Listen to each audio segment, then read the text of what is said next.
আসসালামু আলাইকুম এভরিওয়ান। আশা করছি আপনারা সবাই অনেক অনেক ভালো আছেন। আবারও চলে এসেছি বর্ণাস ইয়ামি ট্রিটস থেকে আপনাদের জন্য নতুন আরেকটি রেসিপি নিয়ে। আজকে আমি আপনাদের জন্য নিয়ে এসেছি তালের পিঠা।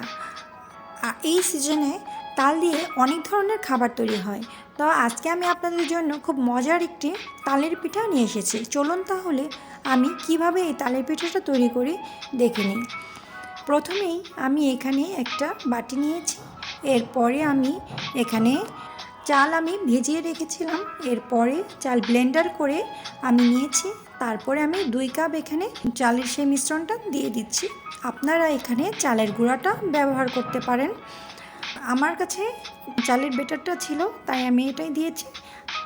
এখন আমি এখানে 1 কাপ নারকেল কোরানোটা দিয়ে দিয়েছি। এরপরে ময়দা দিয়েছি 1 কাপ।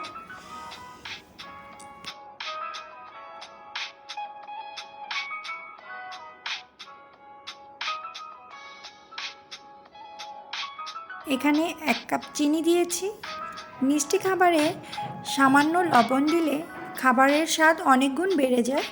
আমি এখানে সামান্য লবণ দিয়েছি, হাফ টি স্পুনের মতো হবে।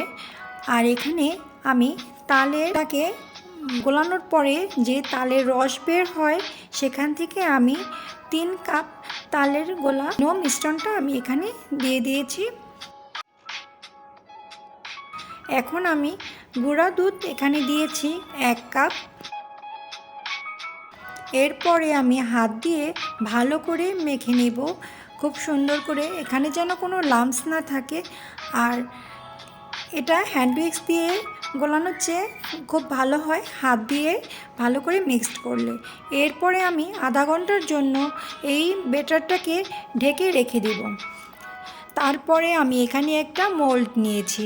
মোল্ড নিয়ে এর মধ্যে আমি ঘি ব্রাশ করে নিলাম। তারপরে সেই ব্যাটারটা আমি এখন মোল্ডের মধ্যে ঢেলে দিয়েছি। এরপর আমি একটু ট্যাপ করে নিলাম।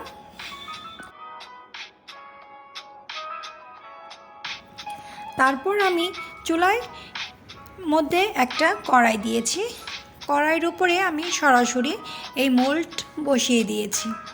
আপনারা এখানে ফ্রাই প্যান অথবা রুটি ভাজার যে তাওয়া ব্যবহার করি আমরা, সেটাও ব্যবহার করতে পারেন, কিন্তু আমি এখানে কড়াইয়ের উপরেই আমি মোল্ডটা সরাসরি বসিয়ে দিয়েছি। এরপর একটি ঢাকনা দিয়ে ঢেকে দিয়েছি।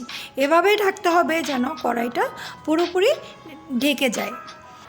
চুলার আঁচটা আমাদের একদম লো আঁচে রেখে দিতে হবে 1 ঘন্টার জন্য, তাহলে পিঠাটা আস্তে আস্তে হবে, না হলে ভিতরে কাঁচা থেকে যাবে। আমি 1 ঘন্টা পর ফিরে এসেছি। টুথপিকের সাহায্যে দেখে নিলাম, টুথপিকের গায়ে কোনো পিঠা লেগে নেই, মানে আমার পিঠা হয়ে গিয়েছে। এখন আমি ছুরি দিয়ে চারপাশ ছাড়িয়ে নিয়েছি আর ছোট ছোট টুকরা করে কেটে নিয়েছি। এখন আমার পিঠা তৈরি হয়ে গেছে, একদম মজার একটা তালের পিঠা তৈরি হয়ে গেছে।